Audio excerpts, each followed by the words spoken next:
Tonight, millions of Canadians can now get a so-called grocery rebate. A one-time payment of hundreds of dollars. But with sky-high food prices, how far does that really go? Honestly, we've been going into debt. Ottawa pulls millions in advertising as Facebook and Instagram threaten to block news in Canada. They can be intimidating, but are we going to let ourselves be intimidated? And a decade after a runaway train destroyed their lives and their town, why disaster still hangs over Lac-Mégantic. How is it doing now, 10 years later? It's not the town we need. This is The National with Ian Henemansing. Tonight, 11 million Canadians are getting a little extra cash at a time when their grocery bills are a lot bigger. The federal government's so-called grocery rebate bill is now rolling out. It is a one-time payment. Not everyone can get it. And those food prices show no signs of coming back down again. Karina Roman starts us off tonight with who is eligible and why, for many, this simply isn't enough. Norma Jean Quibel admits she struggles with her grocery bills. Honestly, we've been going into debt. We've been putting things onto credit cards, which is not a long-term solution and makes us very anxious for the future. She received $420 for her family of 4, one of the 11 million lower-income households now eligible for the federal government's so-called grocery rebate. That eligibility depends on both income and how many children they have. So, a single person could get between $234 and $628, and a couple could get between $306 and $628. It's enough for a little while, but I mean, it's not a solution long term. Overall inflation has dropped to 3.4%, but the food inflation rate remains stubbornly high at more than 8%. The NDP wants to tax the big grocery chains, accusing them of using inflation as a cover to increase their profit margins. That is not sitting well with Canadians, and rightly so. It shouldn't sit well with them. That's why we're saying we would tackle that by putting a wealth tax or a windfall tax on these rich corporations. The Liberals have shown no appetite for doing that, and they point out that the grocery rebate is one of several measures to help with affordability. Now, I know that will not make up for all of the impact of inflation that Canadians have felt. But for those who need help the most, the grocery rebate will provide some important breathing space at a time when people really need it. The Conservatives say the Liberals are out of touch and that their carbon tax is just making the cost of living worse. Quibel says she thinks today's grocery prices won't ever come down. She simply hopes they will stop going up. Karina Roman, CBC News, Ottawa. It is hot right now in much of the country and in many places around the world. Monday, then Tuesday were unofficially the hottest days in at least the last 4 decades, which is as far back as the data goes. According to one tool used by climate scientists, Monday's global average temperature was 17.01 degrees Celsius. Tuesday's nudged higher, and many expect when the numbers come in today could be even hotter. Here in Canada, heat warnings were issued in several provinces and territories, including BC, the Northwest Territories, Ontario, and Quebec. That has people sweltering today and bracing for more heat to come. And as Thomas Dagla explains, in some areas it only adds to air quality problems. Temperatures soaring above 30 degrees sent families to the beach in Quebec City and seeking shade in Toronto. Definitely, I don't like it. For millions of Canadians, this summer is already proving a scorcher. I'm melting. It's hot. With temperature records already broken this week, heat warnings are set to last through Thursday, Friday, even the weekend. Just like hanging out in God's frying pan, that's all it is. In northern Quebec, devastated by flames, poor air is making the heat unbearable. While in BC, officials worry dry conditions could mean more trouble. Any area is at play here in the coming few days for new fire starts. Nanaimo has no rain in the forecast, so people are being urged to conserve water. If a fire catches under these circumstances, it will move fast, and that's scary. In the Northwest Territories, Public Health wants more communities to install these air quality monitors. As temperatures are set to climb to the mid-30s, seniors may be at risk. They're breathing heavy to compensate, but they're breathing in smoke-filled air. While some in Vancouver basked in the sun, others worried it's a bad sign for the future. We need to be prepared. The heat waves are just getting more intense every year. Indeed, climate scientists warn extreme heat will only become more common. Combine that with this year's unpredictable El Nino, and doctors expect more serious health-related emergencies. Someone with you is feeling tired, flushed, sweaty, confused. That's a sign that you need to seek help immediately. And Thomas, much of the country watching for extreme weather tonight.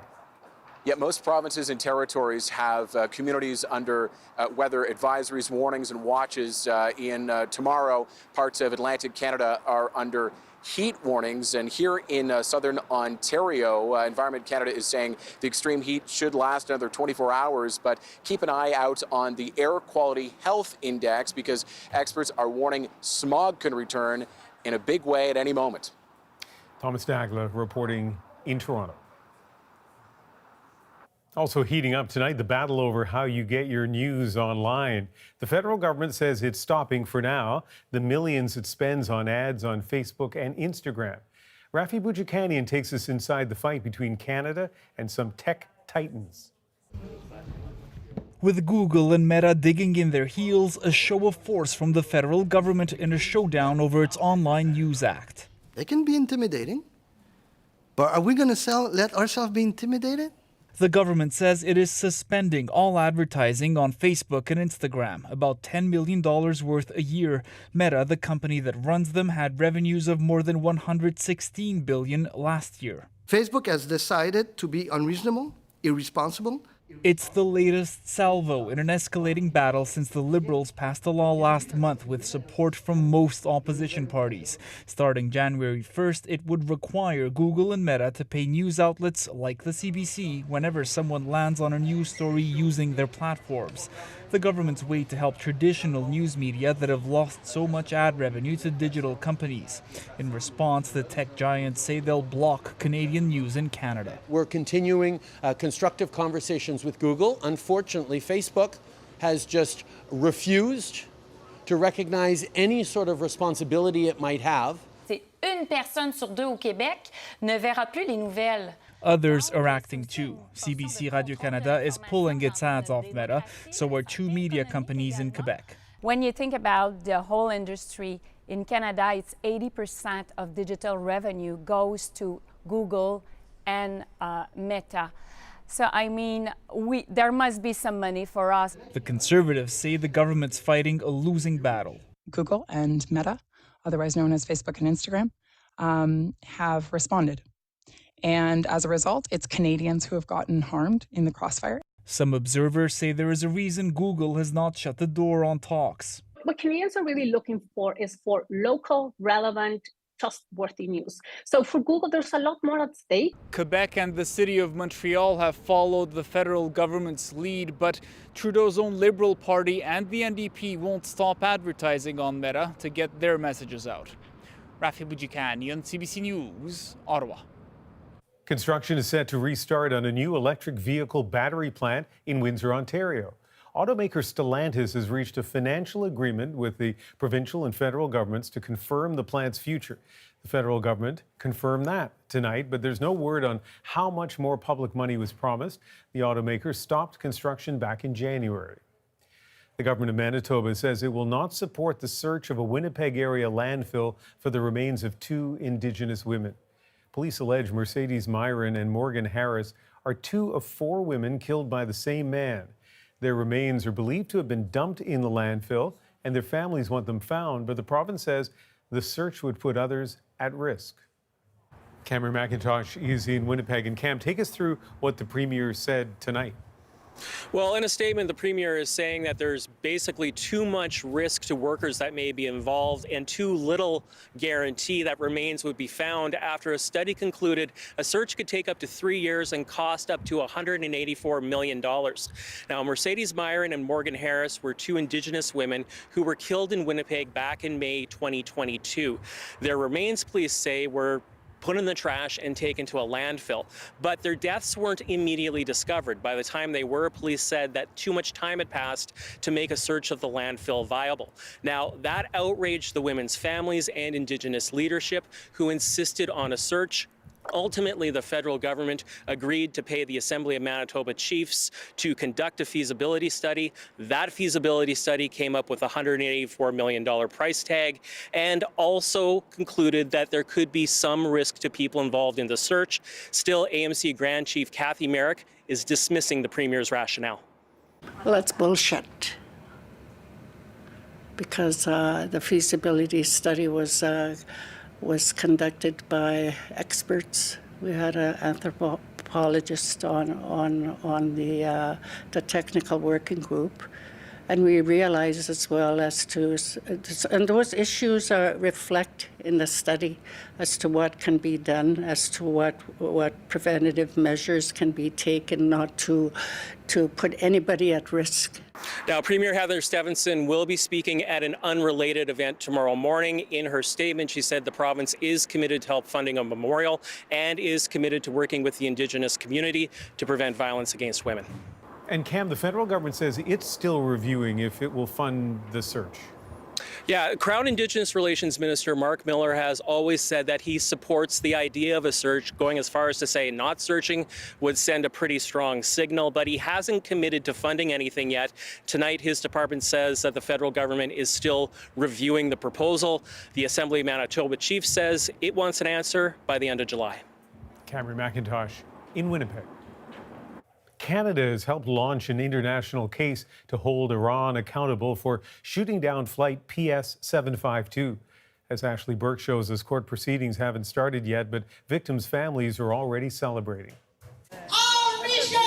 Protect justice! Families who lost loved ones when Iran shot down Flight PS752 have fought long and hard to have their day in international court. Now that will finally happen. It's been 3 years and a half that we are fighting for this day.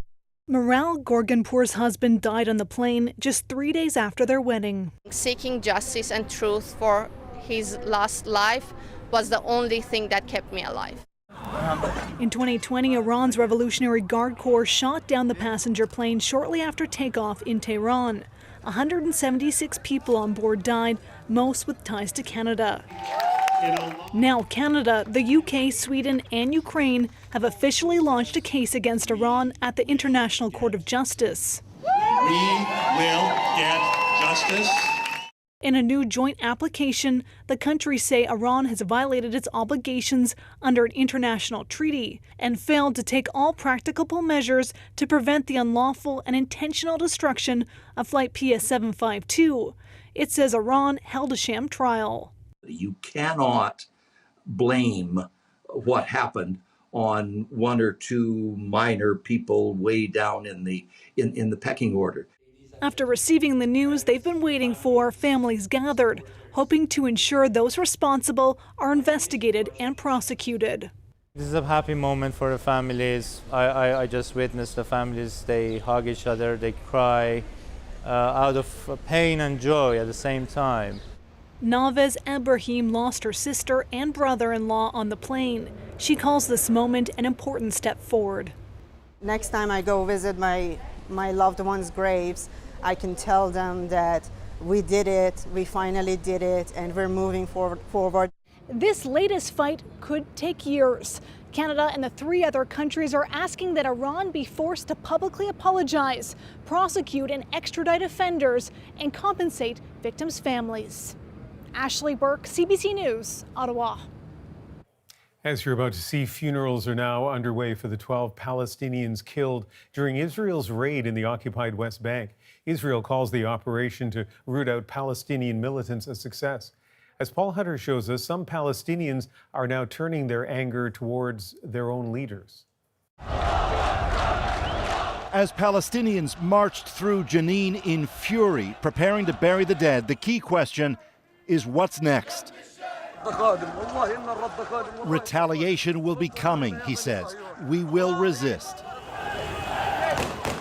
It's defiance after one of the most intense incursions into the West Bank by Israeli forces in years.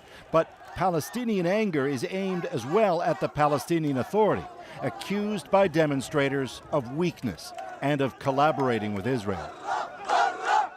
Get out, the crowd chanted as senior Palestinian officials were walked away. For Palestinians, Jenin has long symbolized resistance to the occupation. Israel sees it as a hotbed for anti-Israeli terrorism. It says it found and destroyed weaponry this week. As Israeli forces withdrew to cheering from flag-waving settlers, the Israeli Prime Minister, who needs their support to stay in power, said there's more to come. This is just the first step. It's not, by no means, the last action that we will take. It's a barbaric situation by the Israeli occupying forces. It's a state terrorism in action. In Jenin itself, past the anger lies renewed misery over the dead and injured, civilian and militant, and as well over the widespread destruction, buildings and roadways, with, in many places, both electricity and clean water now gone. There's no solution, he says, not until we get back the land we lost in 1948 when Israel was born. Israel calls its action successful and comprehensive. Palestinians emphasize it changes nothing and has enraged countless. Paul Hunter, CBC News, Washington. CBC News has corrected a story from January about Alberta Premier Danielle Smith. It alleged Crown prosecutors felt political pressure from the Premier's office about cases related to the 2022 blockades at Coutts, Alberta. The story referred to emails allegedly sent from the Premier's office to the province's Crown Prosecution Service. CBC reported it hadn't seen the emails. Smith denied they existed. Alberta's Ethics Commissioner investigated and found Smith had contravened the Conflict of Interest Act in a conversation with the Attorney General about one of the cases. Smith apologized, but the Commissioner didn't find any emails to Crown prosecutors. CBC has re-interviewed key sources who couldn't confirm the existence of direct emails, but insist prosecutors felt political pressure. CBC News has removed references to those emails in the original story online. In a statement tonight, Smith says, "I've been vindicated, as has my office, now that CBC has expressed regret for its inaccurate reporting and Albertans know the truth. I consider the matter with the CBC closed." Just months after his coronation, another ceremony and another celebration tonight for King Charles. He was honored in Scotland. But as Chris Brown shows us, it wasn't just supporters out on the streets. Edinburgh's Royal Mile looked its colourful best as Scotland bestowed its highest honours on a new king and queen. I'm in love with him. I just love him, as I do all the royals. The ceremony had all the trappings of a second coronation, with ancient artifacts, a crown and sceptre, along with a newly forged sword. In 1953, Charles's mother, Queen Elizabeth, had a similar ceremony when she began her reign, the intention to recognize Scotland's own distinct history, that it had its own monarchy before being united with England 400 years ago. And together we dedicate ourselves anew to serving the common good of our nation. In the presence of the Stone of Destiny, an ancient rock used in the coronation of Scottish monarchs for over 1,000 years, Charles received the crown jewels of Scotland. In receiving this crown, I have so promised by God's help. So it is a place that's Coronation expert George Gross says being presented with Scotland's crown would have been especially significant for the king. Less than a year ago, the king had been standing, paying vigil with his late mother, laying in rest at St. Giles Cathedral with that same crown on top of the coffin. That was a very poignant moment. Outside, Republicans who want to abolish the monarchy tried to shout down the bagpipers and called the whole thing a useless vanity parade. I'm here today because I fundamentally believe that the monarchy is an outdated institution that has no place in a modern democracy. Still, no major Scottish political party, even those favouring independence, is pushing to abolish the monarchy.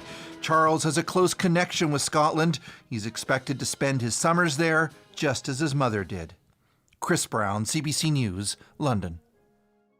Some Canadian firefighters are calling for extra protection as they battle record-breaking wildfires. When that smoke settles, you're breathing it in all night, and you'll wake up with that wheeze. But what's stopping provinces from doing more? Next. Climate activist Greta Thunberg facing charges in Sweden. And downtown Ottawa is buzzing, but residents aren't thrilled. We've seen it all, and this was a new one for me. We're back in 2.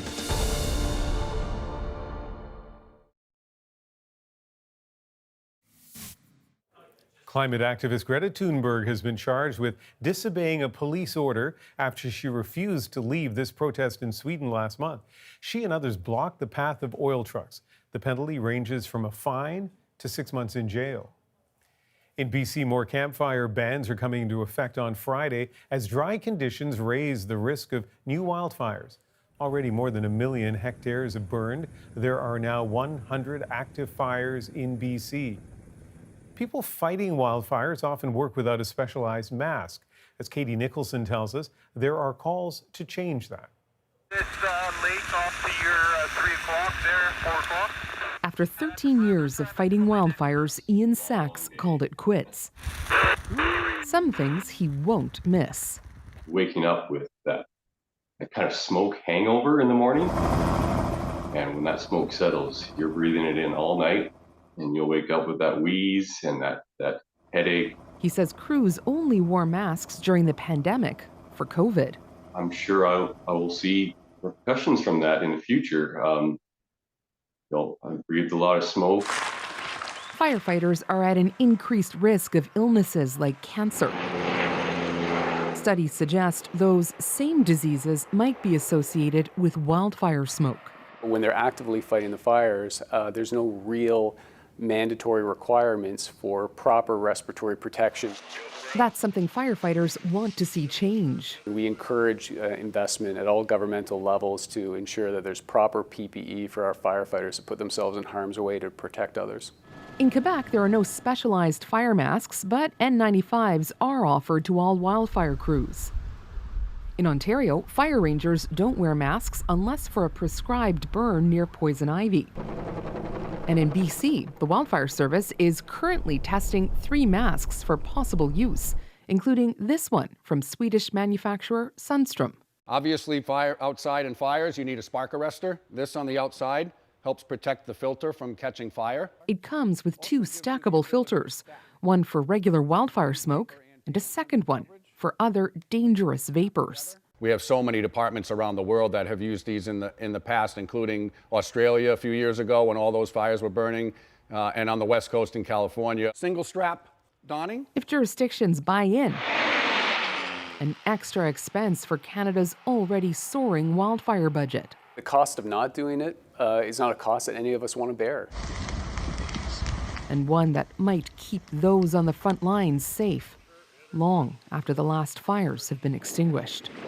Katie Nicholson, CBC News, Toronto. 10 years after the deadly train disaster in Lac-Mégantic, major changes have yet to be made. We head to the Quebec town, worried another tragedy is just around the corner. How often does this pass through town? Oh, sometimes it's passing 5-6 times in 24 hours. And the growing concern facing women. There's something wrong with my heart. Why some doctors are missing critical signs. We have one of the best healthcare systems in the world, and we're not serving women. The National takes you deeper into the story shaping our world. Next.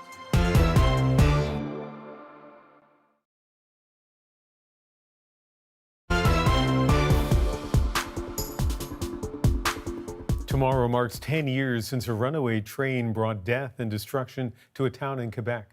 Packed with crude oil, it exploded in the heart of Lac-Mégantic, leaving it broken and scarred. Thursday, people will gather to remember the 47 lives lost in the tragedy. But as you're about to see, there are still daily reminders of that horrible loss and trains that still pose a potential threat. Tonight, Alison Northcott takes us back to Lac-Mégantic to find relentless grief and a fight to keep the town safe. Lac-Mégantic's tragedy began in the horrible early morning hours of July 6, 2013. It was one of the deadliest train disasters in Canada's history, and it changed the town forever. 10 years ago, a runaway train carrying crude oil barreled down these tracks, derailed and exploded. It killed 47 people and destroyed the center of town. 10 years later, trains sometimes carrying dangerous materials still roll through town. And the town has been talking about rerouting the train tracks since the disaster, but that's the problem. To where? Hi, Isabel. How are you doing? Good. Nice to see you. Thanks for having us. Who's this guy? Oh, Wade. We've come to see Isabelle Boulanger on her family's property just outside Lac-Mégantic. She lost her son in the rail tragedy. Now she's about to lose part of her land to make way for the very thing that killed him. It's going to cross over here, all the way down here, and go up over there. How will it feel for you as someone who lost someone in the tragedy to see the train go through your property?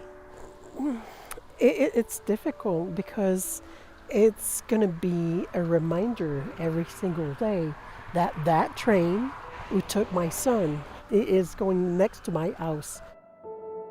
You with the latest development in the Lac-Mégantic rail bypass project. The day we met her, Boulanger had just gotten word from the federal government confirming a plan to expropriate part of her property to make way for new train tracks to be built around the town instead of through it. Boulanger says it adds to her grief over the loss of her son, Frédéric. Can you tell me what he was like? Oh, geez, he was always happy, always had like so many projects ahead of him. Frédéric was 19. He had been at home in his apartment when the train derailed across the street. He probably ran away and stopped for an unknown reason and got caught by all that oil, crude oil and fire. Passed away over there. The Transportation Safety Board found the train's brakes weren't properly applied when the conductor left it parked at the top of a slope above town and pointed to a weak safety culture at the company that owned the train, Montreal, Main and Atlantic. There has never been a public inquiry. The trains still roll through the center of Lac-Mégantic, past the site of the disaster, past the memorial to the 47 victims. How often does this pass through town? Oh, sometimes it's passing 5-6 times in 24 hours. Gilbert Carrette is part of a group that's been fighting for better rail safety across Canada since the disaster. What kinds of things are they carrying? Oh, every kind of things. Gasoline, propane, chemicals. There have been some changes, more rail inspectors and slower speed limits for trains carrying dangerous goods. Not enough, some say, to prevent another tragedy. The town's mayor says the plan to move the rail has been years in the making, with public consultations and environmental reviews, but more than 40 properties will be expropriated to make it happen. The federal government says the project is essential. Hi, Eric. Good to see you again. I first met Eric Mercier just a few months after the tragedy. He was a volunteer firefighter, one of the first at the scene. What he saw gave him nightmares and contributed to post-traumatic stress disorder. I have a nightmare, and all the family was in my room. And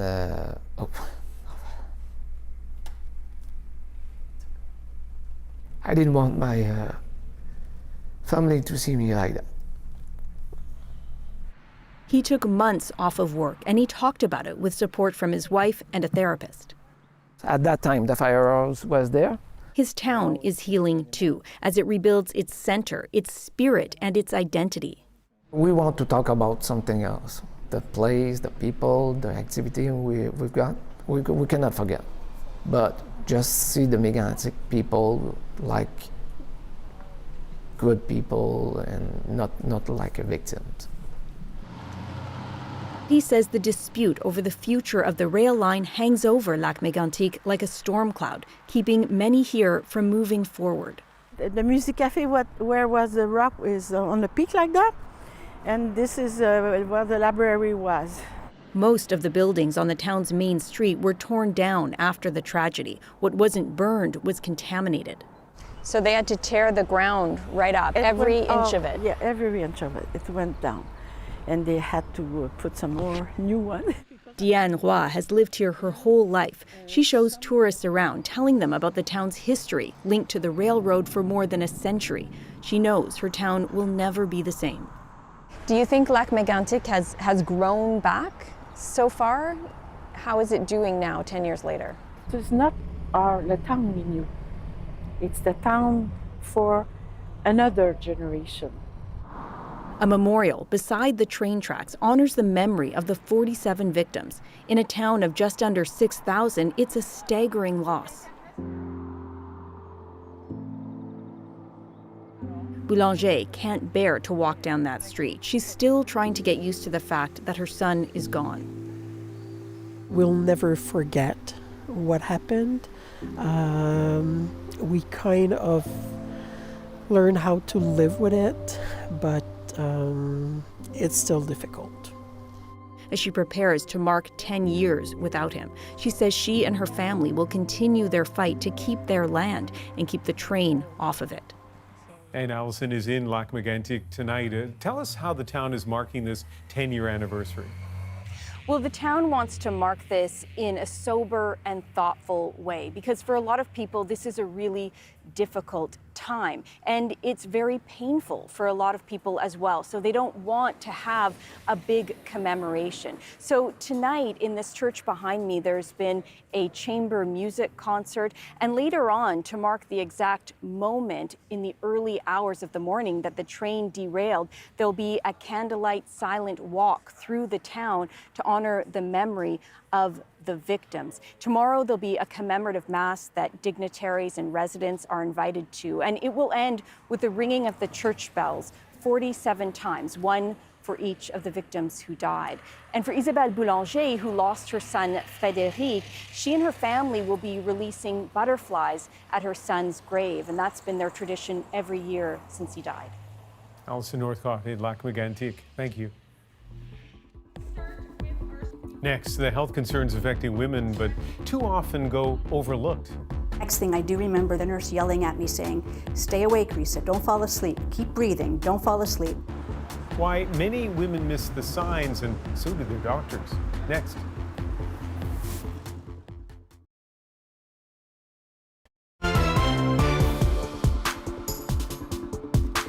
There's a push to change how cardiovascular disease is detected and treated in this country. It is a top killer of Canadian women, but much of the medical research still revolves around men's bodies. Back in the fall, Joanna Emiliotis looked at the work that was being done to change that. Here's what she found.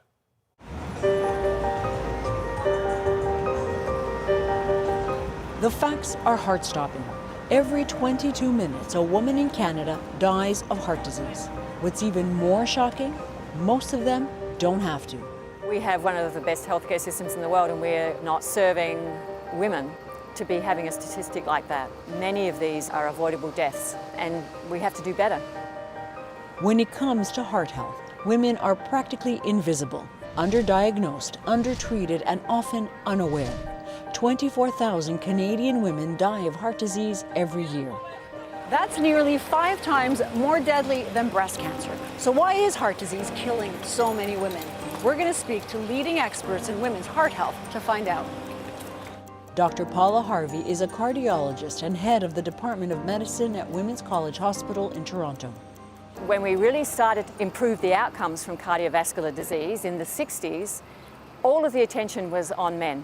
And there was no attention at all to the fact that women also have cardiovascular disease. Really, it's only been in the last few decades we're starting to understand that you're missing half of the world's population. For women, heart disease can be like a ticking time bomb. Diabetes and certain ethnic backgrounds increase the risk for some. But over a lifetime, heart-protecting hormones fluctuate and decline in all women, especially as they enter menopause. Estrogen levels drop and the risk of heart disease goes up. And that dangerous transition starts in a woman's 40s. Women are still not being educated, they're not being counseled, they don't understand the impact of our changing biology with age that puts them at cardiovascular risk. Do you see patients who are surprised, who say, I've been healthy all my life, why did this happen? All the time. All the time. I was still 2 months after my event reeling from that shock. Risa Mallory had a heart attack 4 years ago when she was 61 years old. I had this life-threatening event, and so it shook me to the core. At a support group in Ottawa, survivors like Mallory deal with the aftershocks of a heart disease diagnosis. I didn't talk about it a lot until I got stronger. Mallory says her heart attack started with a discomfort in her chest that came and went for days. The fourth day I experienced chest pain, it had changed. It was much more severe. I was feeling nauseous, and I had this sense of fight or flight. Like I felt like I had to go somewhere. I don't know where or why, but I remember sitting in the car rocking and saying, we gotta go, we gotta go, we gotta go. Next thing I do remember the nurse yelling at me saying, stay awake, Risa, don't fall asleep, keep breathing, don't fall asleep. Even more scary, Mallory has heart disease in her family. She's aware of her own risk, but she's still almost missed the signs. I even asked my cardiologist, how are my organs not damaged? How do I not have brain damage? How much time did I have left to live? And the answer to the latter was minutes, and the answer to the former was you were just lucky. The point is, unlike what you see on TV, women don't typically have dramatic heart attacks. Their symptoms can be different from men's and may be attributed to stress and busy lives. For example, take a look at this. When a heart attack is looming, women may experience unusual fatigue, indigestion, anxiety, trouble sleeping. And even during a heart attack, the symptoms can be subtle too. Women often feel chest discomfort, shortness of breath, pain in their neck, jaw, or back. Women can miss the warning signs, and often doctors do too. What it tells us is that there is still a lot of inequalities and bias at the community level and at the healthcare provider level. Dr. Thais Coutinho is a cardiologist and chair of the Canadian Women's Heart Health Centre at the University of Ottawa Heart Institute. Coutinho says many women are in the dark, in large part because much of the medical community still is too. That assumptions that women may be small men, if it's applicable to men, it may be applicable to women, still permeates through the cardiovascular research community. And I do a lot of sex and gender-based research or women-specific cardiovascular research, and it's amazing the differences that you find if you look. Morning, doctor. But traditionally, heart research only focused on men. You see this model of the human heart. Even though women's hearts and arteries are smaller and plaque builds in different ways. It's why standard diagnostic tests like angiograms and stress tests are still often not sensitive enough to detect heart disease in women. There is still cardiovascular research being done that is excluding women. It's very critical. Coutinho says that has to change. All of the gaps that we know exist, awareness, diagnosis, treatment, care, rehabilitation, education, everything, it starts with knowledge. For her not to listen to my symptoms was really concerning. Samia Jana was 48 years old when her doctor dismissed her concerns about her shortness of breath. She was prescribed anti-anxiety medication and told to take time off work. I went back to her after a month. I said the symptoms are still there. So she increased the medication, and another time, 1 month off from work. And then I went again, and then another 3rd month off from work and still on anxiety medication. At that time I said, no, I know it's not anxiety, I know myself, just there's something wrong with my heart. Blood tests didn't flag anything, but Jana pushed for an ultrasound that revealed her heart was enlarged. She ended up having open heart surgery twice. It took time for me to let it go. to let the anger go. The last 4 years haven't been easy, but what she learned at a cardiac rehab program in Ottawa is helping her get stronger mentally too. Being between four walls would have really increased the depression and the anger and the anxiety and the loneliness. So I joined the cardio rehab. If it wasn't for them, I would have been in a very dark place. Okay, so we're going to start with our stretching. Cardiac rehabilitation can be crucial for physical and emotional recovery, but women are up to 50% less likely than men to attend cardiac rehab programs, often because they don't get referred to one. You may push up. It helps explain why women who have a heart attack are more likely to die or suffer a second heart attack compared to men. So what now? Knowing all that we know and still don't know, what can women do to protect themselves while the medical system catches up? The good news is you can dramatically reduce some major risk factors by managing high blood pressure, not smoking, and sticking to a healthy weight. Another big one, experts say, advocate for yourself. Urge your doctor to check your heart. That, I think, is key. We need to be empowered. Knowledge is power. Advocacy is power. It's amazing to be a woman. We just need to be aware of what happens across our lifespan, be ahead of the game. It all comes back to saving lives, because most heart attacks don't have to happen. And for women especially, prevention starts when the threat to them becomes more visible. The experts Joanna spoke to wanted to underscore the message she touched upon. 80% of heart attacks are preventable, and the best way to do that is a healthy lifestyle and regular heart checkups. Next, downtown Ottawa turns into a hive of activity. I've been here 10 years, and I mean, we've seen it all, and this was a new one for me. A swarm of bees so big it damaged a tree. It's our moment.